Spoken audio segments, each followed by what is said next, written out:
جب ہم اللہ سے کسی بہت بڑی چیز کی خواہش کر بیٹھتے ہیں نا، پھر اللہ ہمارا صبر آزماتا ہے، ہمارے یقین کا امتحان لیتا ہے۔ وہ صبر کے ذریعے ہمیں اسی چیز کے قابل بناتا ہے جو ہم نے اس سے مانگی ہو، کیونکہ صبر سے بندہ نکھرتا ہے اور سنورتا ہے، اس کا کردار مضبوطی کا دامن تھامتا ہے، اور بندہ جتنا بھی صبر کرتا ہے اس صبر کا اجر اتنا ہی دگنا ہوتا چلا جاتا ہے۔ اور ہم نے تم میں سے ہر ایک کو دوسرے کی آزمائش کا ذریعہ بنا دیا، کیا تم صبر کرو گے؟ آزمائش کے لیے چنے جانے والوں کی دعاؤں کو بھی اللہ نے قبولیت کے لیے چن رکھا ہوتا ہے۔ وہ تمہارے ہاتھوں کو تب تک خالی نہیں کرتا جب تک وہ انہیں اور بہتر چیز سے بھرنے کا ارادہ نہ کر لے۔ ہماری زندگی میں آنے والی اور ہونے والی ہر چیز میں اللہ کی مصلحت ہے۔ کسی کا زندگی میں آنا یا چلے جانا، راتوں کو اٹھ اٹھ کر رونا یا چین کی نیند سو جانا، ایک لمحے میں ہزاروں یادوں کا بننا اور اگلے ہی لمحے ان تمام یادوں کا بکھر جانا، یہ سب اللہ کی رضا سے ہے۔ اللہ جانتا ہے کہ میرا بندہ میری جانب ایک آواز پر آ ہی جائے گا، اس بندے کو مجھے تھوڑی سختی سے اپنی طرف لانا ہوگا، تبھی وہ ہمیں زندگی کی ایسی حقیقتوں سے ملواتا ہے کہ ہم ٹوٹ جاتے ہیں، پھر اس کی طرف بھاگے چلے جاتے ہیں۔ ٹھوکر پہ ٹھوکر اور بار بار گرنا، یہ چوٹیں پھر اللہ تک لے کر جاتی ہیں، اور لے جائیں بھی کیوں نہ، اس کی دسترس میں ہی تو بس ہر زخم کا مرہم ہے۔ یہ دکھ درد اس کی طرف سے تمہارے لیے سزا نہیں ہے، یہ آزمائشیں تمہارے ماضی کی خطاؤں کا نتیجہ نہیں ہے، یہ بے سکونی تمہاری اس کی تم سے ناراضگی کی وجہ نہیں ہے، یہ اس کے طریقے ہیں تمہیں خود تک بلانے کے۔ یہ بے چینی بے وجہ نہیں ہے، وہ اپنے محبوب بندوں کو سزائیں نہیں دیا کرتا، وہ جن سے محبت کرتا ہے انہیں تکلیف میں نہیں چھوڑا کرتا۔ وہ تمہارے دعاؤں میں اٹھنے والے خالی ہاتھ نہیں موڑتا، تمہارے سجدوں میں بہتے آنسو بے مول نہیں چھوڑتا، وہ تو تمہاری خاموش دعاؤں کو بڑے غور سے سنتا ہے، وہ تمہاری سسکتی فریادیں اپنے پاس سنبھال لیتا ہے۔ وہ جب تمہیں سجدوں کی توفیق دیتا ہے تو تمہارا انتظار کرتا ہے۔ یہ بس آزمائش ہے وہ جو اپنے محبوب بندوں کو دیتا ہے۔ اس کھٹن وقت میں تمہارا صبر تمہیں اپنے رب سے ملا دیتا ہے۔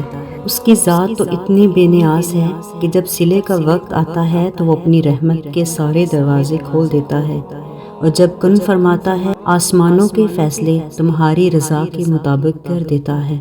جب بھی اداس ہونے لگو تو خود کو یہ بات یاد دلایا کرو کہ جس نے مشکل دی ہے اس نے مدد کا وعدہ بھی تو کر رکھا ہے۔ یقین رکھ کر اللہ کے منتخب راستوں پہ چلتے جانا ہے، تمہاری چاہت خود تم تک آنے کا راستہ بنا لے گی۔ صبر سے مت اکتائیں، اگر اللہ چاہتا تو پلک جھپکنے سے پہلے آپ کی خواہش پوری کر دیتا۔ اس سے آپ کی امید اور فکر کے آنسو پوشیدہ نہیں، وہ آپ کی حالت کو ٹھیک کرنے سے عاجز نہیں، لیکن وہ ان لوگوں سے محبت کرتا ہے جو بار بار دعا مانگتے رہتے ہیں۔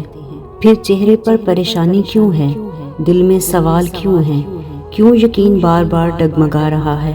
یہ بات یاد رکھو کہ جو اللہ یوسف کو مصر کا شہنشاہ بنا سکتا ہے، یونس کو مچھلی میں آیت کریمہ پڑھوا سکتا ہے، موسیٰ کی مدد کے لیے سمندر کو 2 حصوں میں کر سکتا ہے، وہ تمہاری پریشانی کو خوشیوں میں تبدیل کرنے کی بھی قدرت رکھتا ہے۔ ذرے ذرے کی خبر رکھنے والا تمہیں کیسے اکیلا کر دے گا؟ جنہیں اللہ نے تمہارے قابل ہی نہیں سمجھا، وہ پھر کیسے تمہارے لیے بہتر ہو سکتے ہیں؟ یاد رکھیں، جو کسی کے ساتھ غلط نہیں کرتے اللہ ان کے ساتھ بھی غلط نہیں ہونے دیتا۔ تمہیں جتنی محبت اپنی دعاؤں سے ہے نا، اللہ کو اس سے کہیں زیادہ محبت تم سے ہے، اسی لیے انہیں تم سے دور کر دیا جو تمہارے لیے تکلیف کا باعث تھے۔ چھوڑ دو اس جگہ سے مرہم ڈھونڈنا جہاں صرف تمہیں زخم ملا ہو، کیونکہ مرہم صرف اللہ ہی دے سکتا ہے، اور جو صبر کرتے ہیں اور توکل رکھتے ہیں ان کے لیے اللہ شفا کا ذریعہ بنا دیتا ہے، اور انہیں اس سے بھی زیادہ بہتر نواز دیا جاتا ہے جو انہوں نے کھویا ہوتا ہے۔ بڑی طاقت رکھی ہوتی ہے اللہ نے ٹوٹے ہوئے دلوں میں، اور جب ان دلوں کا ایمان بھی اتنا ہی طاقتور ہوتا ہے کہ ان کے دل ریزہ ریزہ ہو کر بھی، بکھر کر بھی اللہ سے مانگتے ہیں، تو پھر کائنات کی کوئی بھی قوت ان دعاؤں کو نہیں ہرا سکتی۔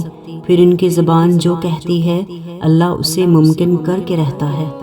دنیا کی ساری محبتیں ایک طرف اور اللہ کی محبت ایک طرف، کہیں نہ کہیں آ کر دنیا کی محبتوں سے بے چینی اور تکلیف کے علاوہ کچھ نہیں ملتا، اور اللہ پاک کی محبت میں صرف سکون ہے، صرف سکون۔ اگر اداسی چھا جائے، بے چینی بڑھ جائے، تو اللہ کی یاد اور فقط ایک سجدہ دور کرنے کے لیے کافی ہوتی ہے۔ نا امیدی تو رب سے ملواتی ہے، تکلیف ہو بھی تو محسوس نہیں ہوتی کہ کہاں تکلیف ہو رہی ہے۔ کائنات کا اصول ہے کہ وقت بدلتا ہے، لیکن جب تک ہم وقت کو وقت نہیں دیں گے تو وقت کیسے بدلے گا؟ ہو سکتا ہے کہ وہ شخص تمہاری خواہش نہیں آزمائش ہو سکتا ہے کہ یہ زخم تمہارے گناہوں کا کفارہ ہو، اللہ سے جڑنے کا ایک ذریعہ ہو۔ یہ بھی تو ہو سکتا ہے کہ جب تمہیں صبر کا ہی نہیں پتہ تھا تو اللہ پر یقین کے راستے کا ہی نہیں پتہ تھا۔ ہو سکتا ہے کہ یہ سب سکھانے کے لیے تمہیں اس وقت سے گزارا ہو۔ جب آپ کو احساس ہو جائے کہ جس نامحرم سے آپ محبت کرتے ہیں وہ آپ کا محرم نہیں بن سکتا، تو خدا کی رضا کی خاطر پیچھے ہٹ جائیں، تاکہ جب یوم آخرت وہ رب ذوالجلال آپ سے پوچھے کہ اے بندے، تو نے میری خاطر اپنی کون سی پسندیدہ چیز چھوڑ دی، تو ہمارا دامن خالی نہ ہو۔ ایک میری محبت ہے اور ایک میرے اللہ کی، میں اس کی عبادت کرتی ہوں، یہ میری محبت ہے۔ وہ مجھے عبادت کی توفیق دیتا ہے، یہ اس کی محبت ہے۔ کروڑوں میں کھڑی اسے پکارتی ہوں، یہ میری محبت ہے۔ وہ کروڑوں میں میری پکار سنتا ہے، یہ اس کی محبت ہے، اور بے شک اس کی محبت ہر شے پر باری ہے۔ جو دل ٹوٹ کر تہجد کے سجدوں میں اللہ کو پالے، وہ پھر کسی کو کھونے سے نہیں ڈرتا۔ انسان کی محبت تو کمزور کرتی ہے، لیکن اللہ کی محبت ہمیں پھر سے مضبوط بنا دیتی ہے۔ بہت نہ ڈر، جو دن کی رونقوں میں کھو جائیں، انہیں رات کی تنہائیوں میں مانگی گئی دعائیں واپس لے ہی آتی ہیں۔ تہجد کا سجدہ اپنے آپ میں بہت طاقت رکھتا ہے۔ قبولیت کا ایک ایسا وقت جہاں کہانیاں مکمل ہوتی ہیں، اس وقت کی مانگی گئی دعائیں نصیب سے بھی لڑ کر ہر اس چیز کو واپس لے آتی ہیں جو ہماری نظر میں ناممکن ہوتی ہے۔